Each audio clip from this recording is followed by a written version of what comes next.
Everyone welcome to the सरकारी job channel. So the West Bengal Central School Service Commission की तरफ से यहाँ पर आपकी असिस्टेंट टीचर 9-10th लेवल या और असिस्टेंट टीचर 11th और 12th हायर सेकेंडरी का यहाँ पर नोटिफिकेशन आउट हो गया है।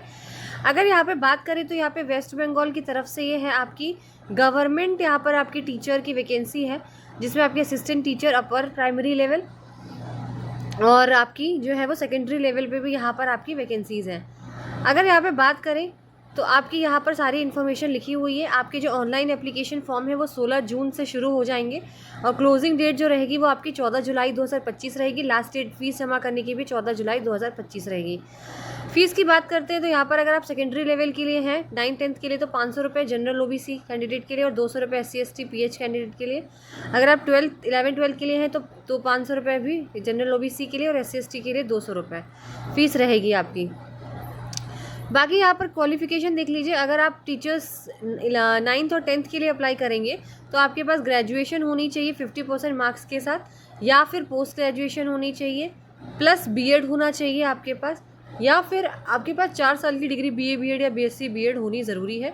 मिनिमम एज 21 से लेकर मैक्सिमम 40 रहेगी। अपर एज लिमिट SC/ST को 5 साल की छूट है, ST को 3 साल की, SC/ST को 5 साल की, OBC को 3 साल की, फिजिकली हैंडीकैप्ड को 8 साल की है।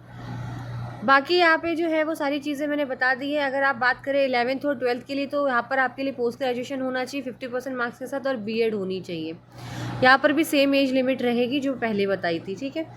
अब बात करते हैं यहाँ पर जो है वो आपको इम्पॉर्टेंट नोट्स दिए हुए हैं, वो आप यहाँ पे देख लीजिए। ऑनलाइन एप्लीकेशन आपकी 16 जून 2025 से रहेगी और ऑनलाइन आपकी लास्ट डेट अगर बात करें तो यहाँ पर बोल दी गई है 14 जुलाई 2025 को रहेगी। और आपका रिटन टेस्ट होगा यहाँ पर फर्स्ट वीक ऑफ सितंबर में आपका जो है वो एग्ज़ाम लिया जाएगा।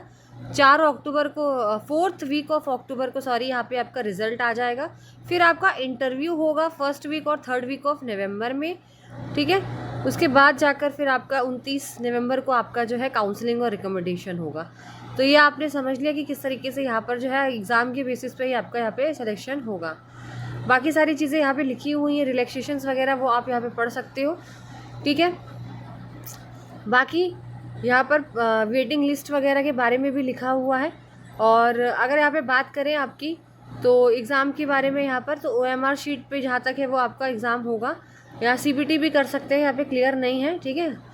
लेकिन बाकी ये है आपका इंटरव्यू भी लिया जाएगा और फिर उसके बाद यहाँ पर जो है वो आपका 1 नंबर का एक क्वेश्चन यहाँ पर बोला गया है, ठीक है। इस तरीके से होगा और क्वेश्चन पेपर बता देते हैं आपको किस तरीके का होगा।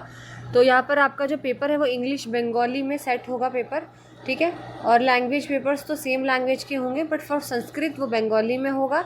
और आप कोई भी एक मीडियम के लिए अप्लाई करेंगे 9-10th या फिर 11-12th के लिए। बाकी एडमिट कार्ड्स जो है वो आपके बाद में आ ही जाएंगे। रिटन एग्ज़ाम आपका बता ही दिया है कि 1st वीक ऑफ सितंबर में किया जाएगा। बाकी आपको अप्लाई करना है, ठीक है। और जो मेल कैंडिडेट है उनके लिए क्या यहाँ पर चीज़ बता रही हूँ कि जो मेल कैंडिडेट है वो जो है किसी भी गर्ल्स स्कूल के लिए आप बिल्कुल अप्लाई मत करिएगा, आप एलिजिबल नहीं हैं। So male candidate shall not be eligible for appointment in any girls school, ठीक है। ये चीज़ बहुत ज़रूरी है। चलिए, जिनको भी अप्लाई करना है वो कर सकते हैं। Do subscribe channel for more updates.